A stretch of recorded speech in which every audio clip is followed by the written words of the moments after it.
मुझे ध्यान है कि एक समय था, शिवराज जी यहाँ बैठे हुए हैं। शिवराज जी बचपन से मेरे मित्र भी हैं और राजनीतिक क्षेत्र में या व्यक्तिगत क्षेत्र में आमतौर पर अच्छी लगने वाली बात हो, अच्छी नहीं लगने वाली बात हो, मैं शिवराज जी से कुछ छुपाता नहीं हूँ। लेकिन दो बातें मैंने शिवराज जी से भी शेयर नहीं करी, आज मैं आपको इस अवसर पर बताना चाहता हूँ।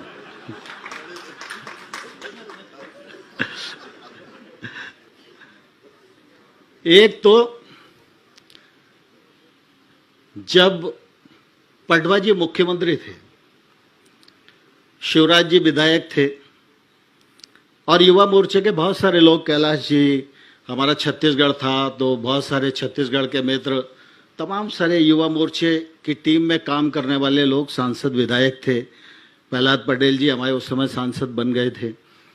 तो उस समय स्वाभाविक रूप से मैं भी एक टीम का हिस्सा था और इसलिए सबको लगता था कि भाई नरेंद्र सिंह जी विधायक नहीं बने तो नरेंद्र सिंह जी को सत्ता का कोई ना कोई हिस्सा बनना चाहिए।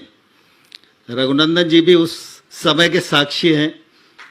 तो मुझे पता नहीं पार्टी क्या विचार कर रही होगी, लेकिन सब लोग कहते रहते थे कि नरेंद्र को बनाओ, नरेंद्र को बनाओ, नरेंद्र को बनाओ। शायद पार्टी ने कुछ मेरे बारे में विचार भी किया होगा, क्योंकि उस समय ऐसा नहीं होता था कि पार्टी में कोई विचार करे और नेता फोन करके बता दे कि मैं ही तेरा करा रहा हूं। आजकल तो पहले से फोन आ जाता है।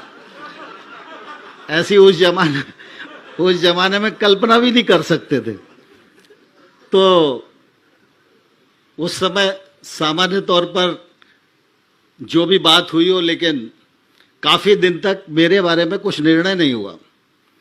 शायद जो बातचीत हुई होगी उसके बाद ठाकरे जी ने कहा होगा कि मैं एक बार नरेंद्र से बात करता हूं, उसके बाद निर्णय करना। तो एक समय आया कि भाई निर्णय हो गया, पालन नहीं हो रहा, निर्णय हो गया, पालन नहीं हो रहा।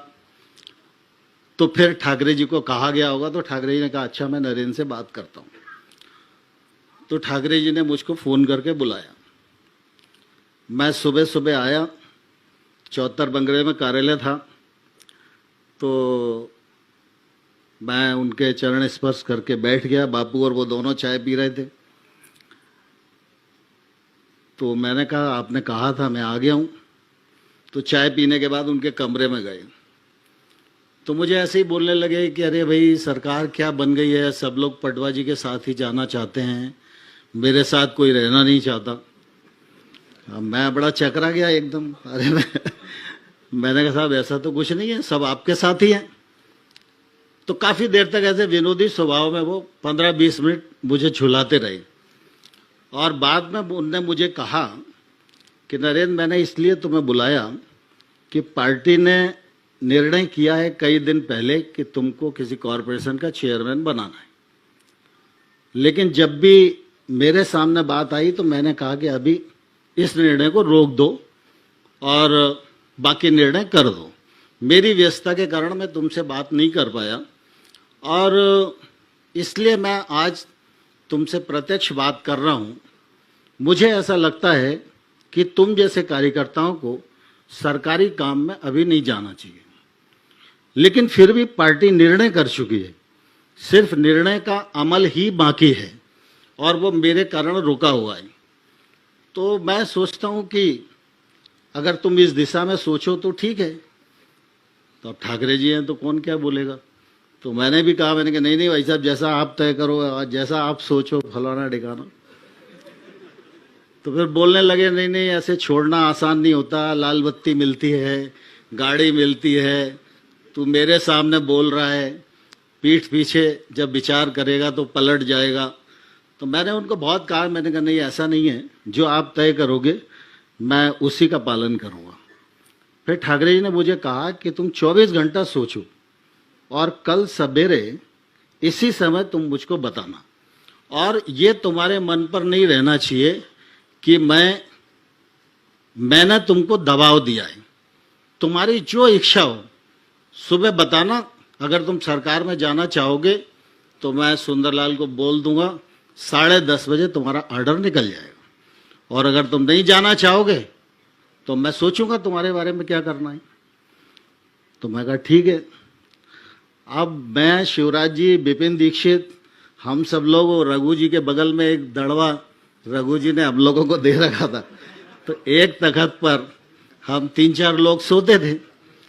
अब उस दिन मेरे दिमाग में इतना वजन रहा कि अगर मैं ये बात इन सब लोगों में से किसी को भी शेयर करता हूं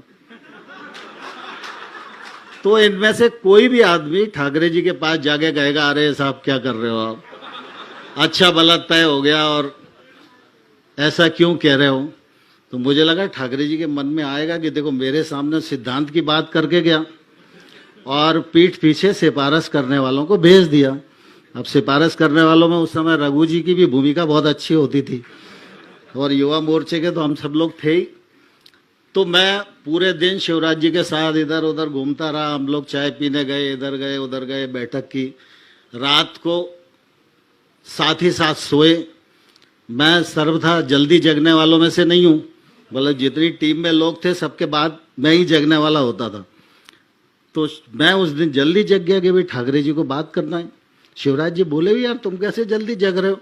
मैं कहा नहीं कुछ ऐसे ही जग रहा हूँ। तो मैंने मुँह हाथ धोने के बाद जाके ठाकरे जी के पास चाय पी और मैंने उनको बता दिया कि भाई साहब ऐसा ऐसा है। तो उन्होंने पटवा जी को कह दिया फोन लगा के हाल के हाल कि मेरी नरेंद्र से बात हो गई है, अब इसको किसी सरकारी काम में नहीं भेजना है, ये संगठन का काम करेगा। तो मैं कहना ये चाहता हूं कि कुल मिला के जो व्यक्ति मूल्याधिष्ठित राजनीति के लिए काम करता है वो किसी भी कार्यकर्ता को किसी भी स्थान से हटाने की बात कहने की हिम्मत करता है। उसके पीछे उसकी बदनीयती नहीं होती। और मैं ये मानता हूं आज भी कि अगर मेरे में कोई अच्छाई है तो उसका मूल कारण कुशाभाऊ ठाकरे हैं। हम सब लोगों को अगर यहाँ तक आने में किसी ने रास्ता दिखाया तो कुशाभाऊ ठाकरे की कार्य पद्धति ने दिखाया, और उनका 100वां वर्ष है। इस 100वें वर्ष में हम कार्यक्रम की आयोजना ऐसी करें कि हमारे तमाम सारे बहन और भाई जो भारतीय जनता पार्टी में काम कर रहे हैं वो कुशाभाऊ ठाकरे जी के जीवन से प्रेरणा लें और भारतीय जनता पार्टी को मजबूत बनाएं। धन्यवाद।